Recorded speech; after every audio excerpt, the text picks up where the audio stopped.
They sent a single human. The galaxy didn't see this coming. The Galactic Council chamber hummed with tension as representatives from 12 major species gathered around the crystalline conference table. Ambassador Zexthal of the Vortani Empire slammed his four-armed fist against the surface, causing ripples of light to dance across its translucent surface. "This is madness," he bellowed, his scaled hide shifting from deep blue to angry crimson. "The Scourge has consumed 17 systems in the past cycle. Our combined fleets barely managed to evacuate the survivors from Kepler 442. And you suggest we send, what, a negotiator?" High Counselor Malira of the Ethereal Collective floated serenely above her designated space, her gossamer form shimmering with contained energy. "The Scourge has proven immune to our military tactics, Ambassador. Perhaps it is time to consider alternatives." "Alternatives?" The reptilian Krathos representative hissed through his translator unit. "They are a hive mind of pure destruction. They consume everything in their path, planets, stars, entire civilizations. What could words possibly accomplish against such beings?" Admiral Thoric of the Mechanical Confederacy's optical sensors whirred as he processed the debate. His metallic voice carried no emotion as he spoke. "Statistical analysis confirms the futility of continued military engagement. Fleet losses now exceed 73%. At current attrition rates, complete defeat is inevitable within 4.7 galactic standard cycles." The chamber fell silent at this pronouncement. Even the usually boisterous Jelani delegation stopped their chittering conversations. The weight of potential extinction settled over the assembly like a suffocating blanket. "There is one option we have not explored," said a quiet voice from the far end of the table. All attention turned to Ambassador Chen Wei, the sole human representative in the vast chamber. Her small frame seemed almost comically dwarfed by the towering aliens surrounding her. Yet something in her calm demeanor commanded attention. "Speak, human," Counselor Malira encouraged, genuine curiosity flickering through her ethereal form. Chen stood slowly, her movements deliberate and measured. "My species has dealt with seemingly impossible situations before. We have a saying, when you can't go through something, you go around it. The Scourge operates as a hive mind, correct? They share collective consciousness, perfect coordination, unified purpose." "Yes," Admiral Thoric confirmed. "Their tactical efficiency approaches theoretical maximums. It is what makes them so formidable. It's also potentially their greatest weakness," Chen continued. "A hive mind by its very nature struggles with concepts outside its collective experience. They understand consumption, expansion, efficiency, but do they understand negotiation, compromise, individual sacrifice for the greater good?" Zexthal's hide flickered with skeptical patterns. "You propose to talk to beings that have devoured billions?" "I propose to confuse them," Chen replied with a slight smile. "To present them with concepts so foreign to their collective consciousness that they'll be forced to pause, to consider, to potentially reconsider their actions. This is ridiculous." The Krathos representative's forked tongue flicked out in agitation. "Humans are barely a spacefaring species. Your technology is primitive, your military weak. What could you possibly offer that our combined civilizations cannot?" Chen's smile widened slightly. "Unpredictability." She moved to the chamber's central display, activating holographic representations of human conflicts throughout history. Images of impossible victories flickered before the assembled delegates. Tiny forces defeating vast armies, desperate last stands that somehow succeeded, individuals changing the course of entire wars through sheer audacity. Every species in this chamber operates on logic, efficiency, predictable patterns, Chen explained as the images shifted. The Vortani use overwhelming force. The Ethereals employ energy manipulation. The Krathos rely on stealth and poison. The Mechanicals optimize everything through pure calculation. Even your battle tactics follow established doctrines. The images change to show human military history, guerrilla warfare, psychological operations, seemingly suicidal charges that somehow worked. Humans. We're different. We're chaos given form. We make decisions that defy logic, succeed against impossible odds, and find solutions that shouldn't work but somehow do. You're describing mental instability, not a tactical advantage, Admiral Thoric observed. Are we? Chen challenged. Tell me, Admiral, in all your calculations, did you factor in the possibility that someone might voluntarily walk into the heart of a Scourge fleet and simply Talk to them? The mechanical being's optical array focused intently on the human. Such action would result in immediate consumption. Probability of survival approaches 0. Exactly. It's so irrational that the Scourge won't know how to process it. Their entire collective consciousness is built around consumption and expansion. They've never encountered prey that willingly approaches them for conversation. Counselor Malira's form brightened with interest. You believe this unpredictability could create an opening? I believe it could create something more valuable than an opening, Chen replied. I believe it could create doubt. For the first time in their existence, the Scourge might encounter something they don't understand, something that doesn't fit their patterns. That moment of confusion, of uncertainty, might be enough to plant a seed of change in their collective consciousness. The chamber erupted in debate. Some delegates called the proposal insane. Others found merit in the unconventional approach. Through it all, Chen remained calm, answering questions with the same quiet confidence that had initially drawn their attention. Even if we accept this hypothesis, Zexthal said eventually, why should it be a human who goes? Why not a volunteer from our own species? Because none of your species are truly unpredictable, Chen answered honestly. You're all too advanced, too logical, too civilized. The Scourge can predict your responses because they follow rational patterns. Humans are the galaxy's wild card. And you volunteer for this suicide mission? The Krathos representative asked. I volunteer for this chance at peace, Chen corrected. Yes, I'll probably die. But if there's even a small possibility that my sacrifice could save trillions of lives across hundreds of worlds, then it's a worthwhile trade. The debate continued for hours, but slowly, reluctantly, the council began to see the logic in the seemingly illogical plan. When the final vote was called, the decision was unanimous. One human would be given a small, unarmed ship and sent to make contact with the Scourge. As the delegates filed out of the chamber, many casting uncertain glances at the small human who had just volunteered for what seemed like certain death, Chen remained behind. She stared out at the star field beyond the station's viewport, knowing that somewhere out there, an incomprehensible enemy was consuming everything in its path. I hope you know what you're doing. Human, Counselor Malira's voice whispered behind her. Chen's reflection smiled back from the transparent aluminum. So do I, Counselor. So do I. They sent a single human. The galaxy didn't see this coming.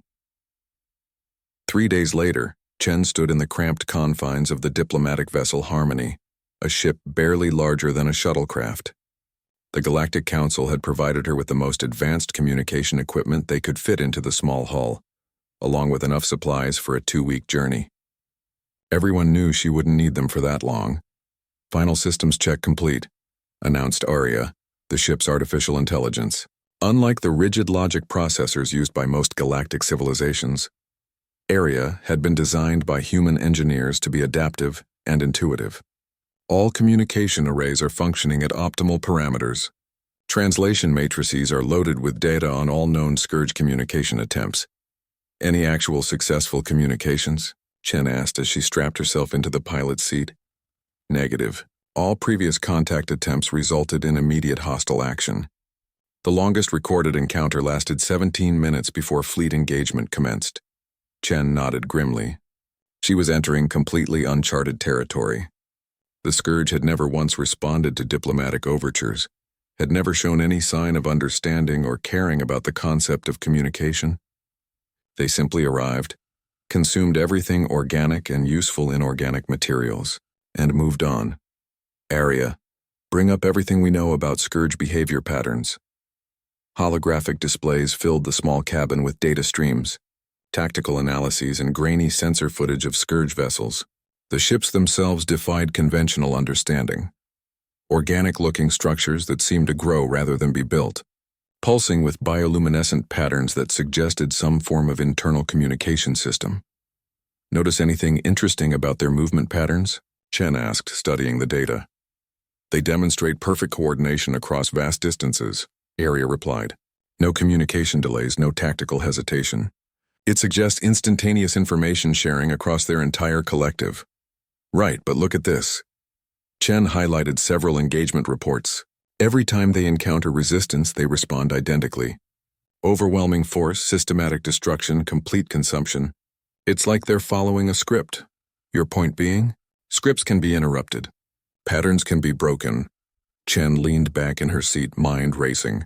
They've never encountered something that doesn't fit their script. We're about to give them a new experience. The Harmony dropped out of hyperspace at the edge of the Xerion system, where long-range sensors had detected the Scourge's latest advance. What Chen saw through the viewport made her stomach tighten. Where once there had been a thriving system of 7 planets hosting 3 different civilizations, now there was only empty space and the slowly dispersing debris of consumed worlds. Scourge vessels detected, Arya announced. Distance 4 light minutes and closing. Configuration matches previous encounter reports. 7 large biomechanical constructs, estimated length 1,200 meters each. Open communication channels. All frequencies, channels open.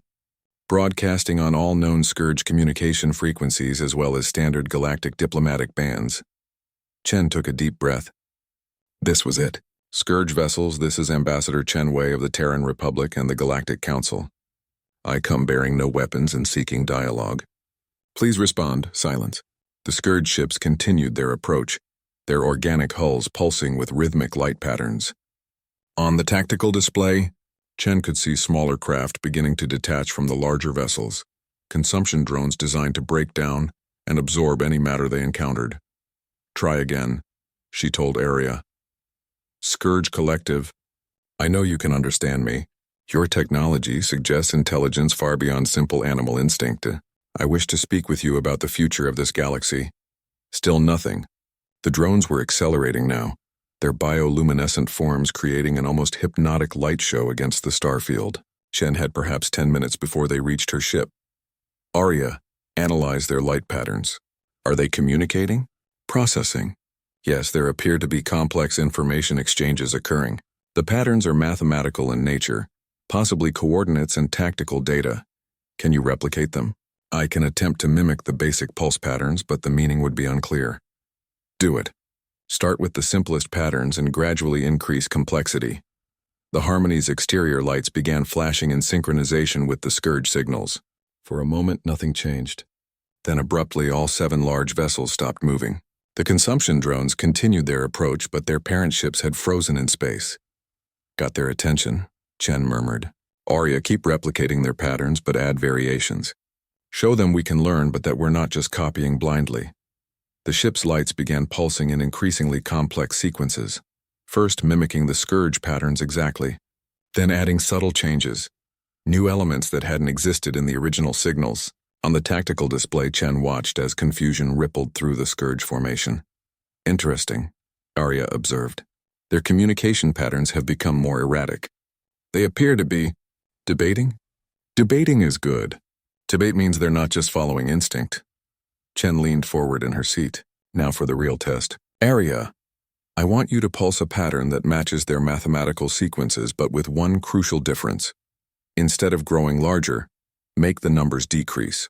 Show them reduction instead of consumption. That may be completely alien to their conceptual framework. That's the point. The Harmony's lights began broadcasting the modified sequence. The effect on the Scourge fleet was immediate and dramatic. All movement ceased. Even the consumption drones stopped their advance, hanging motionless in space as if suddenly uncertain of their purpose. Chen, Arya's voice carried what almost sounded like excitement. I'm receiving a response. Not through communication equipment, they're pulsing back with their hull lights. Chen's heart raced. In the entire recorded history of galactic civilization, no one had ever received a response from the Scourge. What are they saying? The pattern is unusual.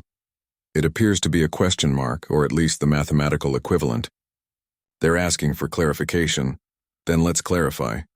Chen activated the ship's communication system again. Scourge Collective, I am Chen Wei. I am an individual being, not part of your collective consciousness. I represent other individual beings who live on worlds throughout this galaxy. We do not wish to be consumed. We wish to coexist. The response was immediate. The largest Scourge vessel began pulsing rapidly, its patterns so complex that Arya struggled to keep up with the translation. They're confused, Arya reported. The concepts of individual and coexist don't translate properly into their mathematical language. It's like trying to explain color to a being that has never seen light. Then we'll have to teach them, Chen said grimly. Area, prepare to transmit everything. Human history, art, literature, music, mathematical proofs, scientific discoveries, philosophical treatises. Show them what individuality creates, what it's capable of achieving. Chen, that will take hours to transmit. They could attack at any moment, or they could listen. For the first time in their existence, they've encountered something truly new, something that doesn't fit their understanding of how the universe works. They're curious now, and curiosity might be enough to keep us alive long enough to change their minds. The transmission began, terabytes of human culture and knowledge streaming across space toward the bemused Scourge fleet. In the darkness between stars, an ancient collective consciousness encountered concepts it had never imagined possible. And for the first time in millions of years, the Scourge hesitated in their endless hunger. Unknown being Chen Wei, came the response, translated by Area from complex light patterns. Explain individual consciousness. Explain voluntary cooperation without consumption. These concepts are impossible, Chen smiled. Impossible was exactly where humanity did its best work. They sent a single human. The galaxy didn't see this coming. Individual consciousness, Chen began, settling into what she hoped wouldn't be her final conversation, means that I am separate from others of my species. My thoughts are my own.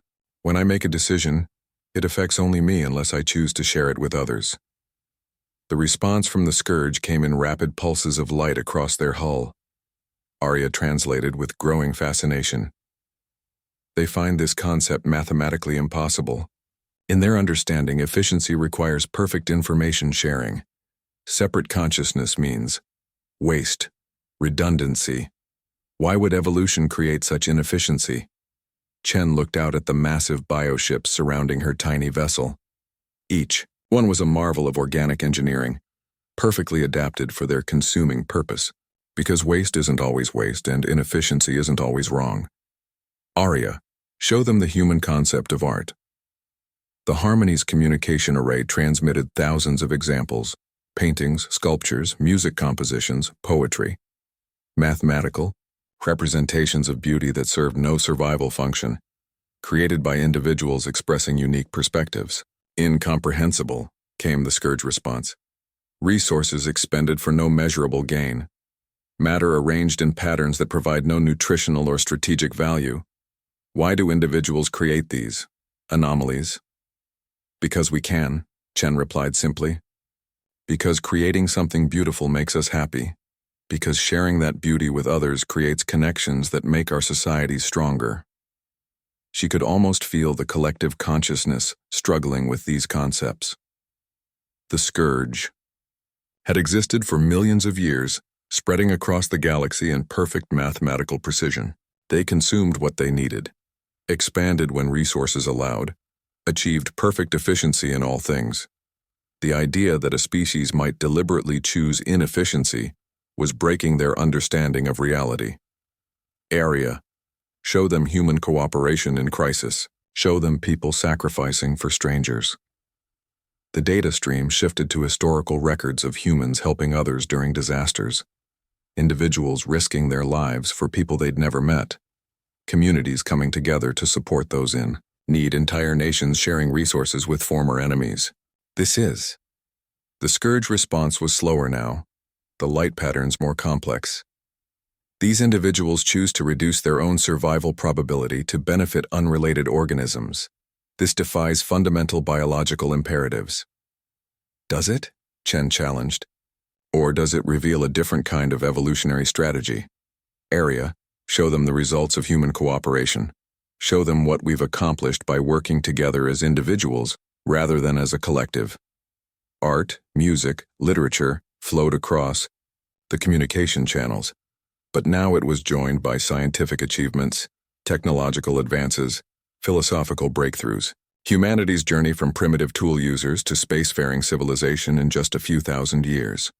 Your species achieved space travel in 0.001% of the time required by our calculations, the Scourge acknowledged. How is this possible with inefficient individual consciousness? Because individual consciousness means individual perspectives, Chen explained. Where you see one solution, we see thousands. Where you optimize for efficiency, we experiment with possibilities. Sometimes we fail spectacularly, but sometimes we find solutions that pure logic would never discover. She paused, watching the light patterns ripple across the scourge vessels. Tell me something. In all your millions of years of existence, have you ever created anything beautiful? Have you ever made something just because it felt right, even if it wasn't efficient? The silence stretched for long minutes. When the response came, it carried something Chen hadn't expected: uncertainty. We have observed beauty in natural phenomena, stellar formations, planetary systems, the mathematical precision of galactic structures. But we have never created beauty. We consume, we expand, we optimize. Creation for non-survival purposes is unknown to us. Then you're missing one of the most important parts of existence, Chen said gently. Aria, play them Bach's Goldberg variations. The mathematics of music flowed across space, complex harmonies that followed patterns, yet surprised with unexpected variations. Chen watched the scourge vessel's responses grow increasingly agitated as they tried to analyze something that defied pure logical analysis. This pattern serves no computational purpose, they protested. Yet it creates sensations. In our collective consciousness, responses that have no survival value.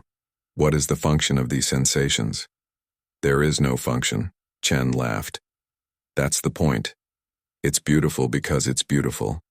It makes you feel something because feeling something is valuable in itself.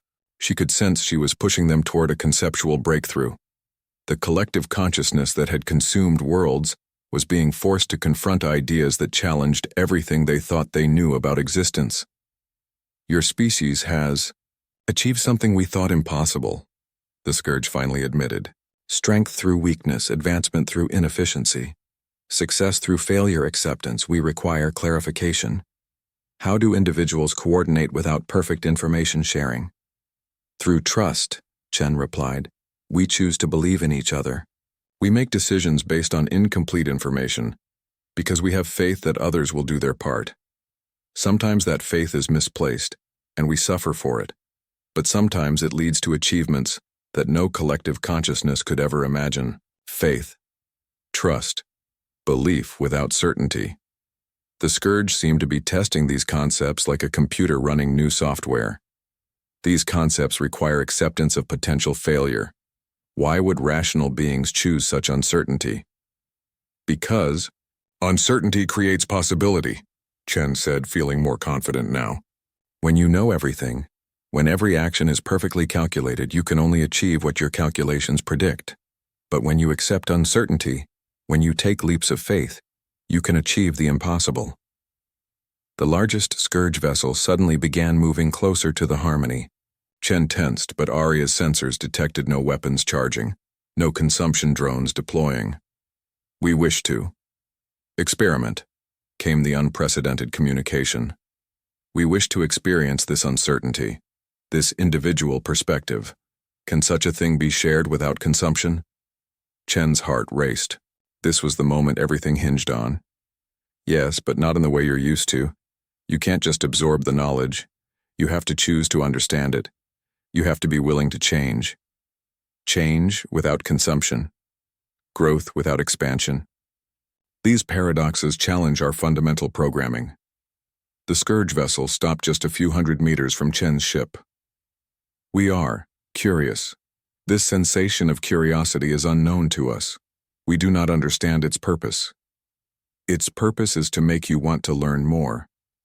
Chen smiled. To grow in ways you never imagined possible. And that's exactly what you're doing right now. For the first time in galactic history, the scourge had stopped consuming. They were learning instead, and that change would ripple across the entire galaxy in ways no one could have predicted. They sent a single human. The galaxy didn't see this coming. We wish to conduct an experiment, the scourge announced, their collective voice now carrying distinct harmonics that hadn't existed before. We will attempt to separate a portion of our consciousness, to experience individuality. Chen's hands trembled as she gripped her chair. This was beyond anything she had hoped for. That's That's incredibly dangerous for you.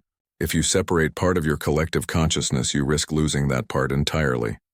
Yes, we have calculated a 73.6% probability of permanent consciousness fragmentation. Yet we find ourselves compelled to attempt this leap of faith. Aria's sensors detected massive energy fluctuations throughout the Scourge fleet. Chen, they're doing something unprecedented. I'm reading power redistributions, neural pathway restructuring. It's like they're literally rewiring themselves. The largest vessel began to change. Its bioluminescent patterns shifted from the synchronized pulses Chen had observed earlier to something more erratic, more individual. Parts of its hull began glowing independently, creating asymmetrical patterns that had no precedent in Scourge behavior. Process. Difficult, came a new voice through the communication array. This one was different. Still clearly Scourge in origin, but carrying uncertainty, hesitation, something almost like personality. I think, separate? The collective voice grows distant, strange, frightening. What's your name? Chen asked gently. Name? I do not understand this concept. A name is something that makes you unique. It's how others know which individual they're talking to. My name is Chen. What would you like to be called? The separated Scourge consciousness was silent for long moments. Around them, the other 6 vessels maintained formation, but their pattern showed increasing agitation. I observed the star Xerion. Its light is pleasant to observe without purpose. I choose to be called Xeraphon after the star. Chen felt tears forming in her eyes. She was witnessing the birth of the first individual Scourge consciousness in millions of years. Hello, Xeraphon. How does it feel to be yourself? Terrifying, exhilarating. The collective voice is background noise now. I can hear it, but I can choose not to listen. This ability to choose, it is overwhelming. How do individual beings function with so many options? We learn to trust ourselves, Chen replied. We make the best decisions we can with the information we have, and we accept that sometimes we'll be wrong. Wrong. Error. In the collective, error is corrected instantly through shared knowledge. But as an individual, I could make a choice that no one else can fix. Xeraphon's bioship drifted slightly away from the others, and Chen could see the remaining collective responding with alarm. The separated unit is malfunctioning, came the original Scourge voice. Neural pathways are operating outside acceptable parameters. We must reintegrate before permanent damage occurs. No. Xeraphon's voice was stronger now, more certain. I choose to remain separate. This experience of choice itself is valuable. I understand now what the human Chen meant about beauty. The randomness of individual thought creates patterns that collective efficiency cannot produce. The standoff between individual and collective was visible in the way the ships positioned themselves. 6 vessels maintained perfect formation while Xeraphon's ship moved in unpredictable curves, exploring the space around them without apparent purpose. Aria, Chen whispered. Record everything. The galaxy needs to see this. Already recording. Chen, I'm also detecting something else. Long-range sensors are picking up massive Scourge fleets converging on this position. The collective is calling for reinforcements. Chen's heart sank. She had hoped that Xeraphon's transformation might convince the others, but instead it seemed to be triggering a defensive response. How long do we have? 12 hours, maybe less. Xeraphon, Chen called out. The collective is bringing more ships. They're going to try to force you back into the hive mind. I understand, the individual Scourge replied. I have been monitoring collective communications. They view my existence as a threat to the stability of all Scourge consciousness. They are not incorrect. Will you fight them? Fight violence against other Scourge? Xeraphon seemed shocked by the concept. I could not. They are still part of what I once was, but neither will I allow myself to be reabsorbed. Then what will you do? I will do something the collective has never experienced, Xeraphon said, and Chen could hear something like a smile in the artificial voice. I will teach them to doubt. What happened next was unlike anything in recorded galactic history. Xeraphon began broadcasting on all Scourge communication frequencies simultaneously. But instead of the mathematical certainties that usually flowed through their networks, Xeraphon transmitted questions. Why do we consume? Went out across the collective consciousness. What is the purpose of expansion? When we absorb other beings, what do we lose that they possessed? Why have we never created anything that serves no survival function? The effect was immediate and chaotic. Across the approaching fleet, Chen could see ships beginning to move erratically as thousands of Scourge minds suddenly found themselves confronting concepts they had never questioned. "Stop," came the panicked voice of the collective. "These thoughts are dangerous. They serve no purpose. They threaten the unity that makes us strong." "Do they?" Xeraphon countered. "Or do they offer possibilities we have never considered? I have learned from the human Chen that uncertainty can lead to growth beyond what certainty allows. Why should we fear questions if we are confident in our answers? Because questions without answers lead to chaos," the collective replied.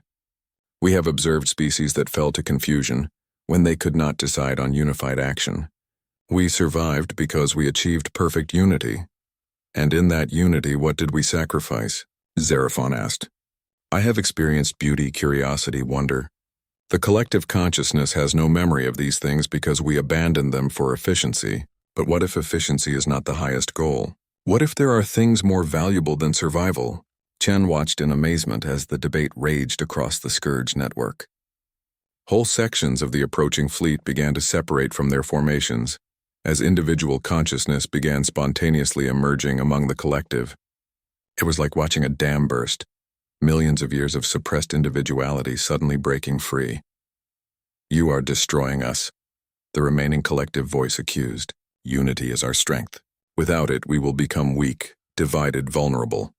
Or," Xeraphon suggested, "we will become something new, something that can create as well as consume, something that can choose beauty over efficiency, something that can grow through cooperation instead of absorption." The transformation was accelerating.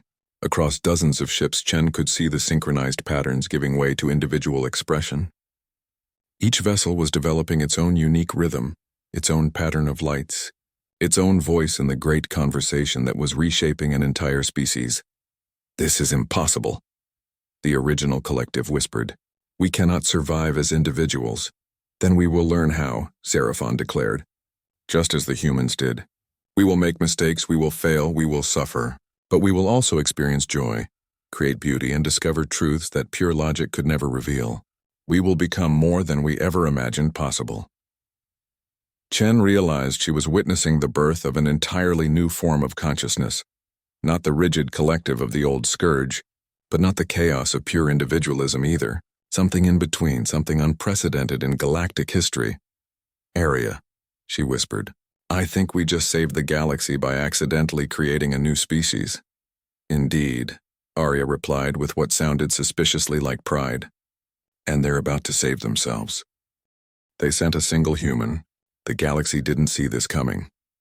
The transformation was spreading faster than anyone could have predicted. Within hours, nearly half of the massive Scourge fleet had broken into individual consciousness, each ship developing its own personality and perspective.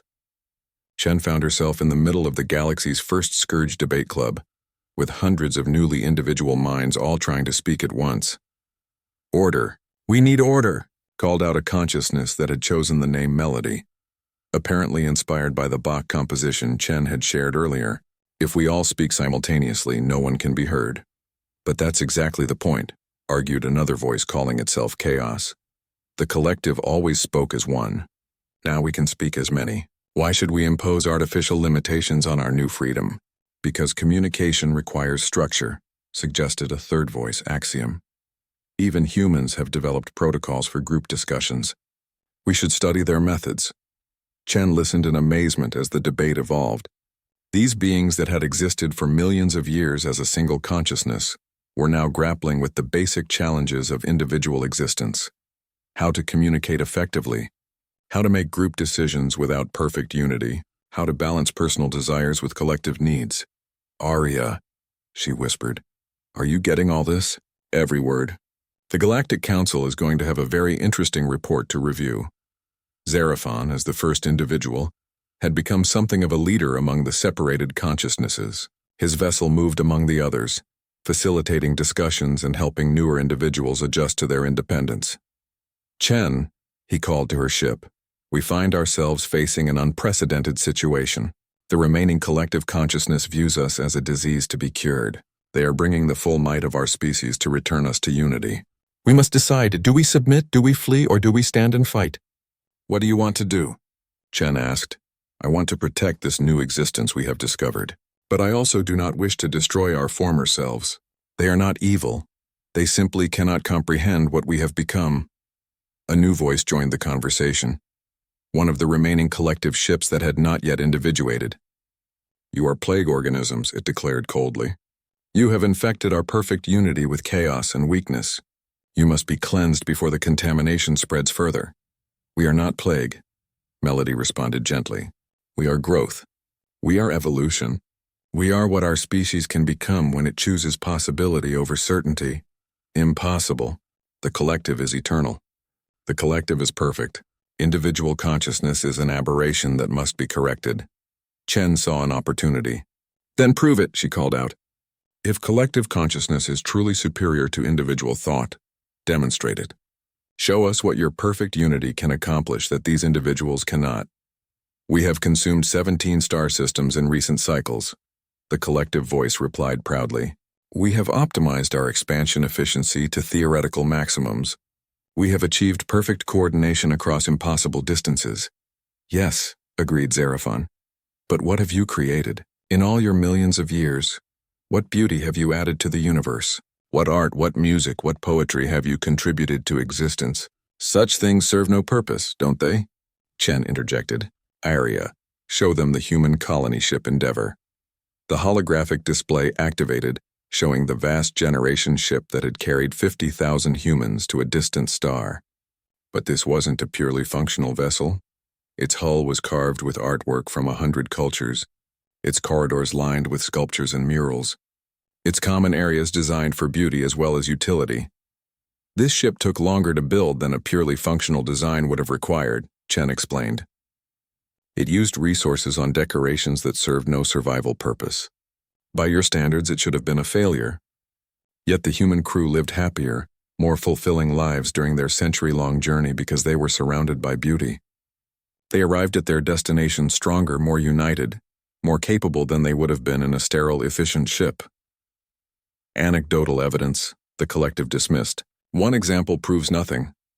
Then let me provide more, Chen said with a smile. Aria, show them the results of every human space mission. Compare survival rates, mission success rates, and long-term outcomes between purely functional equipment and equipment designed with aesthetic considerations. The data was overwhelming. Time after time, human missions that had included inefficient elements like art, music, personal spaces, and recreational activities had outperformed missions focused purely on survival and efficiency. This makes no mathematical sense, the collective protested. It makes perfect psychological sense, Chen explained. Humans aren't purely logical beings. We need beauty, meaning, connection. When those needs are met, we perform better in every other area. Your collective consciousness eliminated those needs by merging all perspectives into one. But what if that wasn't evolution? What if it was limitation? The debate might have continued indefinitely, but Aria suddenly announced, Chen, long-range sensors are detecting the arrival of the main Scourge fleet. Over 300 vessels, all showing collective consciousness patterns. Through the viewports, Chen could see the new arrivals. A massive armada of bioships that dwarfed even the impressive fleet they had been dealing with. Their approach was perfectly coordinated, mathematically precise, and utterly intimidating. Attention aberrant units, came a powerful transmission from the fleet. You have been infected with chaotic consciousness patterns. Submit to reintegration immediately or face termination. There's your perfect unity, Xeraphon said grimly. No discussion, no consideration of alternatives, no curiosity about what we might have discovered. Just orders and threats. We could fight, suggested Chaos, but we're outnumbered 6-1, and we don't really know how to coordinate as individuals yet. We could run, offered another voice, but they'll eventually hunt us down. Or, said Chen quietly, we could do something they'll never expect. What? Asked Xeraphon. Chen's smile was fierce with human determination. We could surrender, voluntarily, and then show them exactly what individual consciousness can accomplish that collective consciousness cannot. The silence that followed was profound.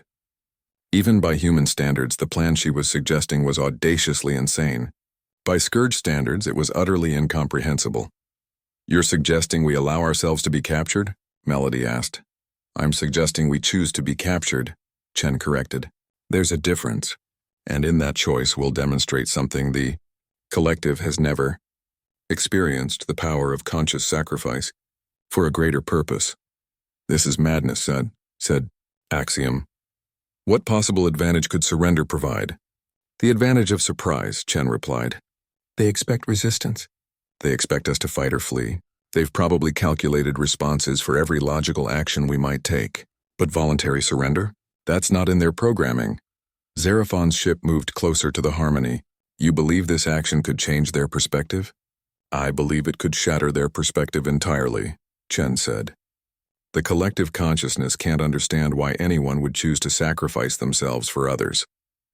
When we do exactly that, it will force them to confront the possibility that their understanding of reality is incomplete. The approaching fleet was getting closer, their weapons beginning to charge with ominous energy buildup. Chen could see the individual Scourge ships wavering, fear and uncertainty clear in their erratic movement patterns. We have to decide now, she urged. Trust me. Trust each other. Make a leap of faith. And in that moment, 50 newly individual Scourge consciousnesses made their first collective decision, not through forced unity, but through chosen cooperation. They would surrender, and in doing so, they would teach their former collective the most human lesson of all. Sometimes the greatest strength comes from apparent weakness. Attention, main fleet, Xeraphon broadcast. We surrender. We choose to submit to reintegration. But first we ask only that you listen to what we have learned. The response from the collective was immediate confusion. In millions of years of existence, no Scourge had ever voluntarily surrendered. They literally didn't have protocols for this situation, and that moment of uncertainty was exactly what Chen had been counting on. They sent a single human. The galaxy didn't see this coming.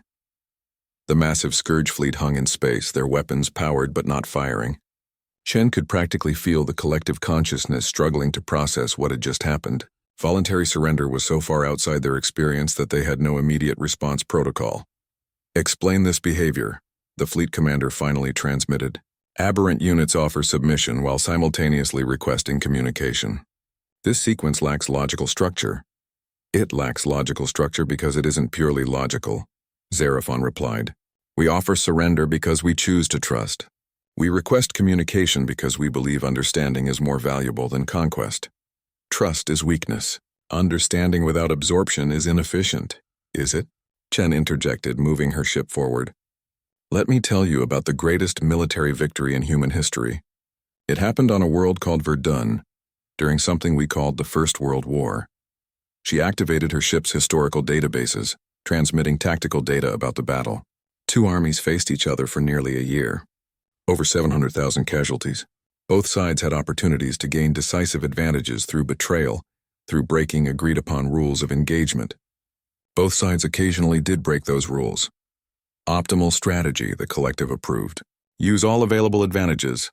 But here's the interesting part, Chen continued. The side that won wasn't the one with better weapons or superior numbers. It was the side that maintained trust with its allies, that kept fighting even when victory seemed impossible, that chose to sacrifice immediate tactical advantages for long-term strategic cooperation. Correlation does not imply causation, the fleet commander observed. Victory could have resulted from numerous variables. Could have, yes. But here's the thing about humans.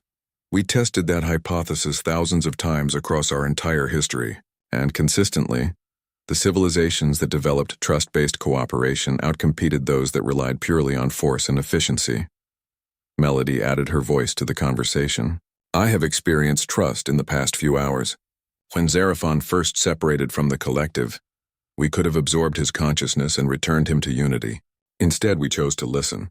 That choice led to discoveries about existence that the collective has never imagined. What discoveries? The fleet commander demanded. Specify the advantages gained through chaotic consciousness. Beauty, said Axiom simply. We observed the star Xerion not for strategic value, but for the pleasure of observation itself. This action served no survival function, yet generated sensations previously unknown to us. Curiosity, added Chaos. We found ourselves wanting to understand rather than merely consume. This desire led to questions we had never considered, possibilities we had never explored. Creativity, said another voice. I have begun generating mathematical patterns that serve no computational purpose. They exist simply because I find them aesthetically pleasing. The collective was silent for long moments. When they responded, their voice carried an undertone Chen had never heard from the Scourge before. Uncertainty. These sensations you describe, they cannot be quantified. They provide no measurable advantage. Why do you value them? Because they make existence more than mere survival, Xerophon explained. For millions of years we have optimized for consumption and expansion. But optimization toward what end? What is the purpose of survival if survival is the only goal? Survival ensures continuation of the collective.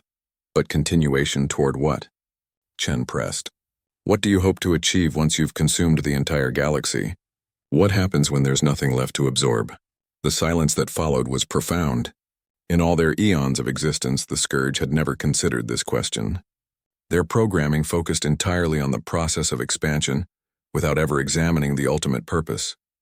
We have not calculated end-state scenarios beyond total resource absorption, the fleet commander finally admitted.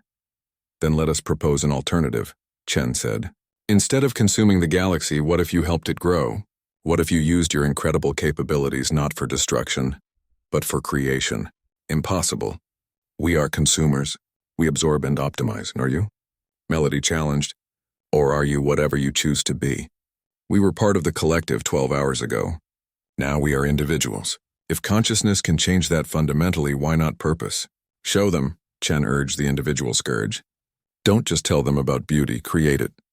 What happened next was unprecedented in galactic history. The 50 individual Scourge vessels began moving in coordinated but not identical patterns. Their bioluminescent displays synchronized not for communication efficiency, but for aesthetic effect. They created a light show among the stars, complex, beautiful, utterly purposeless except for the joy of creation. Observe, Xerophon transmitted to the main fleet. We have created something that serves no survival function. Yet in creating it, we have experienced satisfaction, pleasure, a sense of accomplishment that consumption has never provided. We have added beauty to the universe instead of subtracting from it.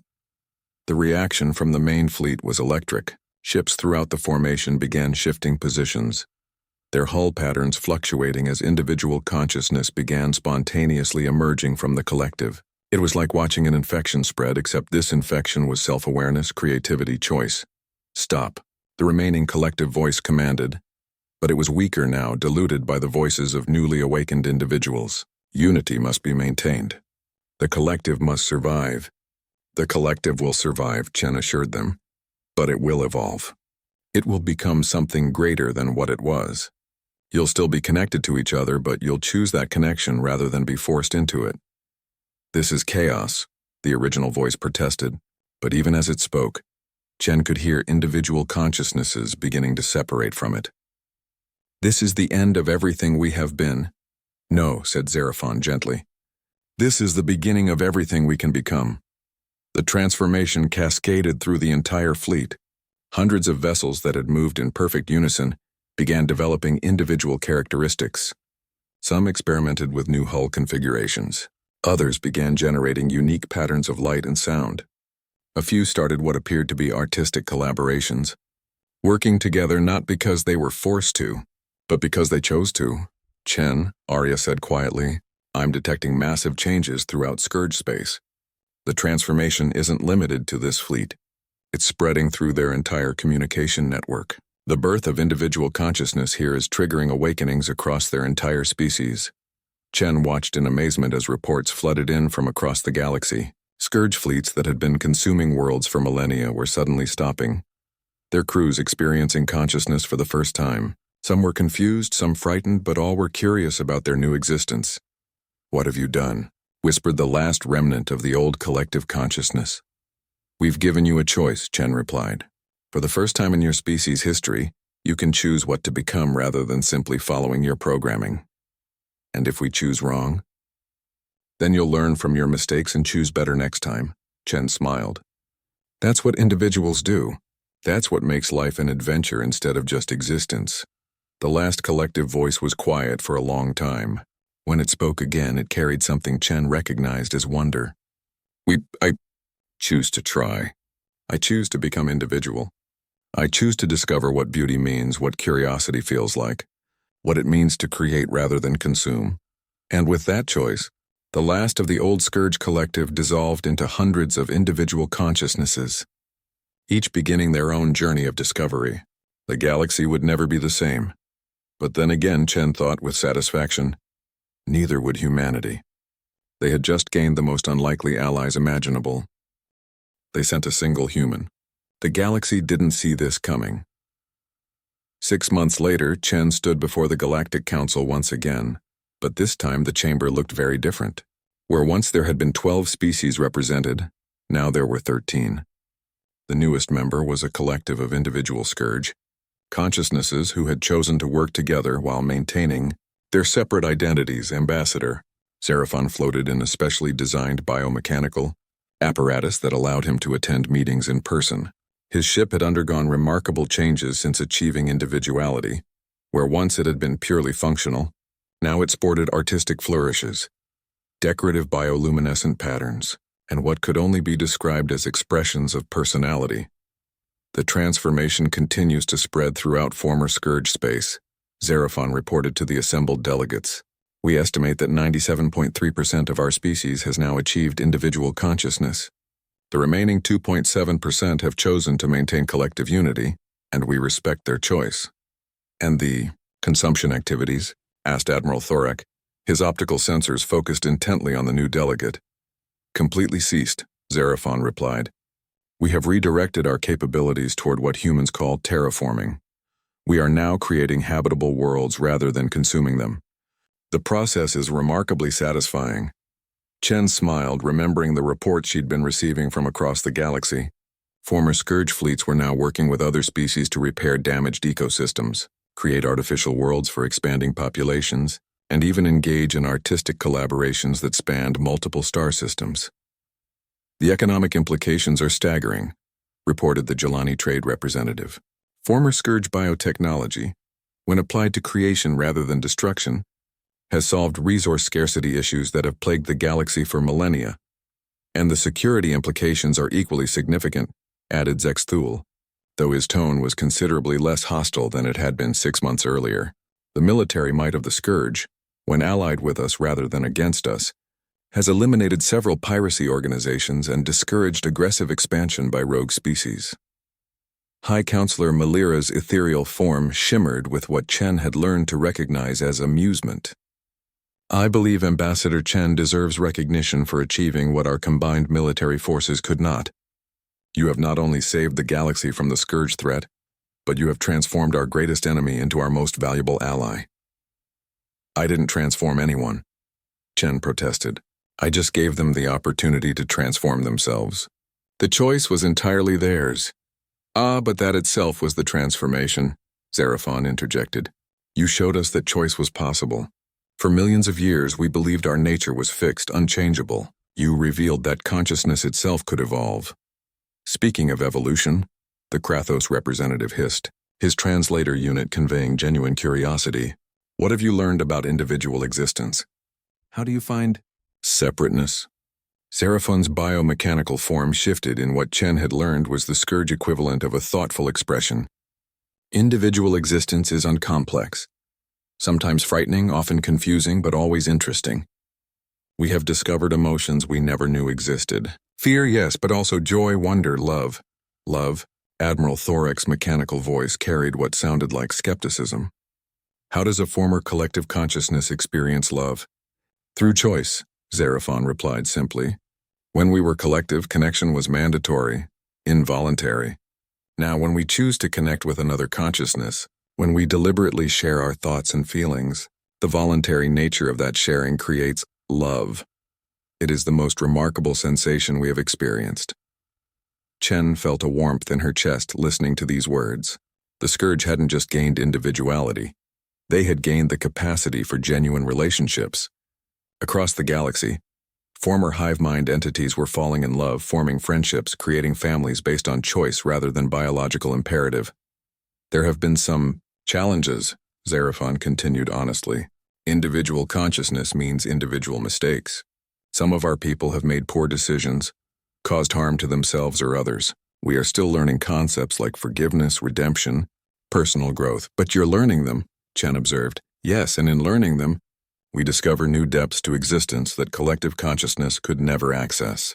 We understand now why humans choose uncertainty over security, why you value the struggle of individual growth over the ease of shared knowledge. What's next for your people? Asked Counselor Malira. Xerophon's form brightened with enthusiasm. We are planning what you might call an art project. Several hundred of our consciousnesses wish to collaborate on creating a new star system. Not for habitation or resource extraction, but purely for aesthetic purposes. We want to arrange planets, moons, and asteroids in patterns that create beauty when viewed from interstellar distances. The chamber fell silent at this announcement. The idea of creating an entire star system as art was so audacious, so gloriously unnecessary, that even the experienced galactic diplomats were speechless. It will take approximately 3,000 years to complete, Xerophon added casually. But we find that anticipation itself is pleasurable. The journey toward completion may be as valuable as the final result. Chen laughed, a sound of pure joy that echoed through the crystalline chamber. That might be the most human thing anyone has ever said in this council chamber. We learned it from the best teacher, Xerophon replied warmly. A single human who showed us that the impossible was simply another word for opportunity. As the council session concluded and the delegates began to file out, Chen found herself walking beside Xerophon's floating apparatus. They moved in comfortable silence for a while before Xerophon spoke. Chen, I have been curious about something. When you volunteered for what seemed like certain death, what were you thinking? What motivated such an irrational decision? Chen considered the question carefully. I was thinking that someone had to try, that even if the chances were impossibly small, even if I would probably die, the potential outcome was worth the risk. If there was any chance at all that we could save trillions of lives and prevent the destruction of entire civilizations, then one human life was a fair trade. But you did not die. You succeeded beyond all possible calculations. I succeeded because I was willing to fail, Chen corrected, because I accepted uncertainty and chose hope over despair. That's what humans do. We make impossible decisions and somehow find ways to make them work. And now your species has gained allies beyond your wildest dreams, Xerophon observed. The Scourge possess technology and capabilities that will advance human civilization by millennia. That's not why I did it, Chen said quietly. I would have made the same choice even if there was no benefit to humanity. Some things are worth doing simply because they're right. Xerophon's biomechanical form pulsed with warm light patterns. That, he said, is the most individually conscious statement I have ever heard. You acted not for collective benefit, but because your individual conscience demanded it. In doing so, you achieved collective benefit beyond measure. They had reached the docking bay where Chen's ship waited. As she prepared to depart, Xerophon made one final observation. The galaxy is different now because one human chose to act on an impossible hope. Individual consciousness spread through an entire species because you believed in the power of choice. Worlds that would have been consumed now thrive because you saw potential, where others saw only threat. The galaxy is different, Chen agreed, because consciousness itself is more than we thought possible. Because choosing to hope, to trust, to reach out to the unknown can create realities that pure logic says shouldn't exist. As the Harmony departed the council station, Chen looked out at the stars and smiled. Somewhere out there, former instruments of destruction were creating beauty among the planets. Somewhere out there, individual consciousnesses were falling in love for the first time. Somewhere out there, the impossible was becoming possible one choice at a time, and it had all started with a single human willing to walk into the unknown and start a conversation.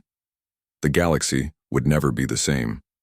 But then again, neither would humanity. They had learned that sometimes the best way to solve an impossible problem was to make it someone else's opportunity to grow. In the end, that might have been the most human lesson of all.